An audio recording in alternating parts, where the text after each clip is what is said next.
The very first time I attempted the artist's way, I failed it in 2 weeks. But we're trying again, and this is my very first artist date.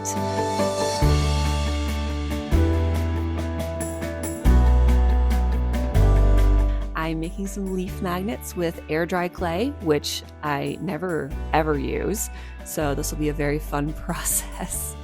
But while I go through this process, I thought I would tell you all about my history with the artist's way and what happened and why I failed it. So when I started the artist's way for the very first time, it was in 2023. I had just moved to Atlanta, which is 4 hours away from where I grew up. And this book was sent to me by a family friend, a very generous, moving gift with the Artist's Way book, the workbook, and the Morning Pages journal. I had never really considered doing the Artist's Way before because I thought I was a pretty creative person. And the whole thing is about creative recovery. So I didn't really need that. Or so I thought. But the concept was still really interesting and I had all the materials, so I decided to give it a go. And I made it to week 2. The morning pages just felt like a chore. I could not figure out how to fit an artist date into my schedule. And I just couldn't even figure out what to do for an artist date, honestly. And it didn't feel important. And then shortly after that attempt, the emotional turmoil from the job I was working at the time, combined with my financial stress and worries, led me to the decision to take a total art hiatus. And then a few months later, I tried again, and I did not make it past week 1, so it was barely an attempt at all. So I am learning that apparently it takes 2 to 3 days for air dry clay to dry. So I will finish these leaves and then I will come back and finish this process in 2 to 3 days. So now we are in attempt number 3. And I feel like this is coming at a much better time. And I think I understand, looking back, why those first 2 tries failed so miserably. And I thought I would share that so maybe someone else can benefit from my knowledge and be prepared for this process if you want to take it on. Let's start with Maslow's hierarchy of needs. So this is Maslow's hierarchy of needs. And if you don't know what that means, give it a nice little Google. Basically, creativity falls under self-actualization, which is the very top of the pyramid. And during my first attempt of the Artist's Way program, I was barely passing the safety level, okay? I was in the most toxic employment situation of my life. And because of that job, I was not safe financially or physically. And because of that, I was also not thriving in the esteem area due to the constant disrespect I was experiencing. And so my confidence was at an all-time low. And I was just focused on making it through each day, honestly. And so all that to say, if you're not having these bottom 4 levels met, but especially safety, you're going to struggle with the Artist's Way because that is focusing on the self-actualization top of the pyramid, as opposed to now I work a part-time job that provides me with a decent amount of security, and I respect and feel respected by everyone I work with. And it's just an entirely different ballgame. I've been able to rebuild a lot of my confidence at this job, and I am so grateful for my current work situation because it's allowed me to have a lot of personal growth. Plus, it's given me the time and the mental energy to dedicate towards my own artistic goals and building my business. And while I am by no means at the level of financial stability that I would like to be at, I have what I need, and I do not dread coming to work every single day. I don't worry about getting fired or having to quit for the sake of my own well-being. And a nice little cherry on top is that my workplace is just a 10-minute walk from my apartment. So I get a little movement in every day, which is very, very nice. I love a little walk.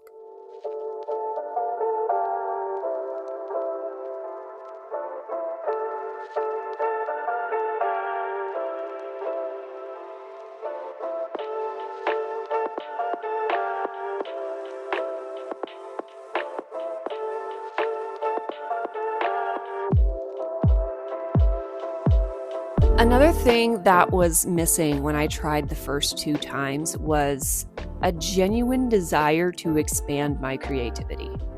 I think I was stuck in my ways, and my ways were digital art and crocheting.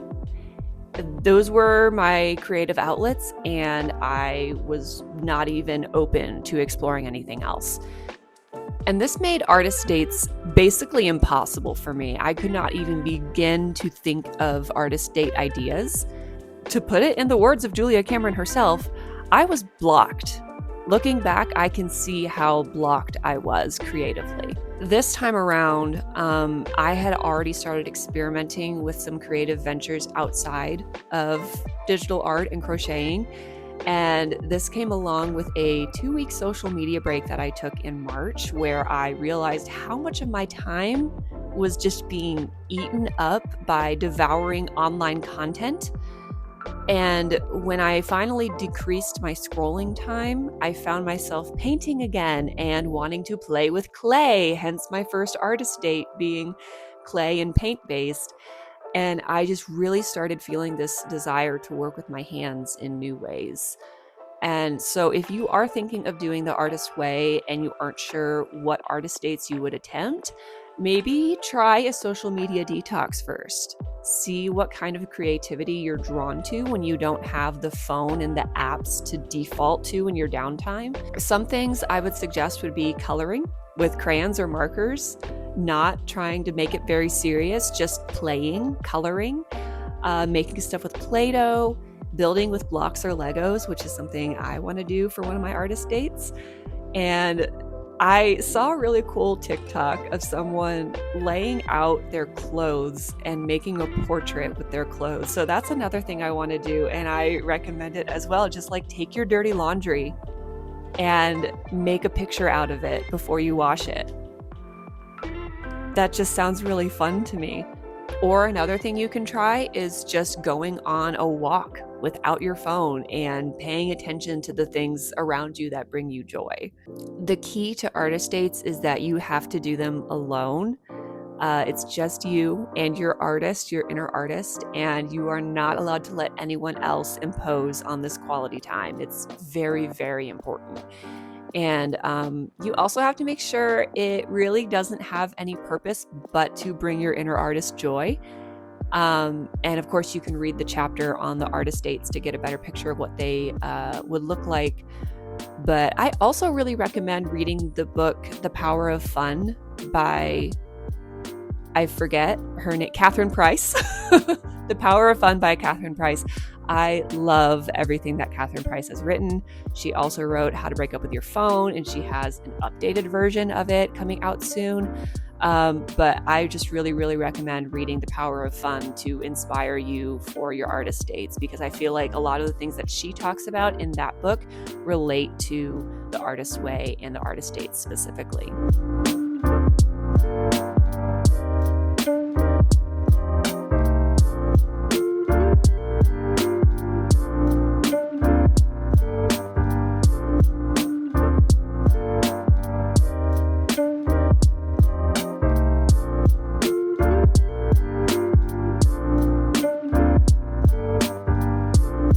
The next thing that I did not get quite right in my first attempt was my approach to the morning pages.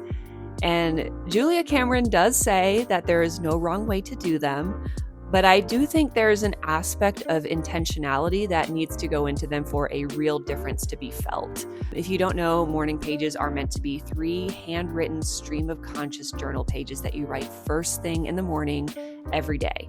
And she suggests setting your alarm for 30 minutes earlier than usual and you wake up, you write your pages without stopping, and then you start your day. And the purpose of this is to clear your brain of any mental clutter that would prevent you from being your most creative self. I didn't think I was doing this wrong before, but now that I have done it differently, I can see where I was falling short and not reaping the full benefits. So I wasn't waking up earlier. I just woke up at my usual time and went to my couch, and I struggled to write a full 3 pages, and it always felt like a struggle. I didn't look forward to it. It didn't feel like it was improving my quality of life or my creativity at all. And going back to the hierarchy of needs thing, yeah, I don't think this was going to help me out much anyway, at that point in my life. But here's how I'm approaching it now and how I am really starting to enjoy it.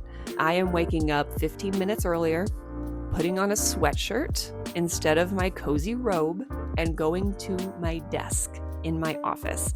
And I have the privilege of having a separate office space, so I can go in there, close the door, set my lights on low, and write nonstop for 3 pages. And something about that change of setting, being at my desk instead of on the couch, makes this feel like so much more of an intentional ritual than a requirement. I also realized that I had missed the important part of writing constantly, and that means not stopping to think of what to write next. Some people choose filler words to write when they can't think of anything to write. You can also just write, I don't know what to write. Writing constantly allows for true stream of conscious thoughts to land on the page, and it makes it so much easier and faster to finish all 3 pages. This time around, I have felt so much more excited to write my morning pages, and there's something about the novelty of going to my desk in the morning to write that my brain really likes. As I'm recording this, I have written 10 days of morning pages, and I am starting to kind of feel the general benefits that it's having on my creativity and my attention. And I have found myself being more excited every day to work on my art and even to work on my business and my YouTube videos. One more thing I'll say about the artist's way that may have been a block for me before was the spiritual aspect. For a long time, I had a very complicated relationship with a traditional organized religion. And Julia Cameron uses the word God a lot, and she suggests replacing it with good orderly direction if you're not comfortable with that. And I am on my own learning journey with spirituality, and the main thing I have learned so far is that I am a deeply spiritual person, and I at this point believe it's not really possible to be an artist without being spiritual at your core. The concept of creativity itself is very mystical, whether you read The Artist's Way or you read Big Magic.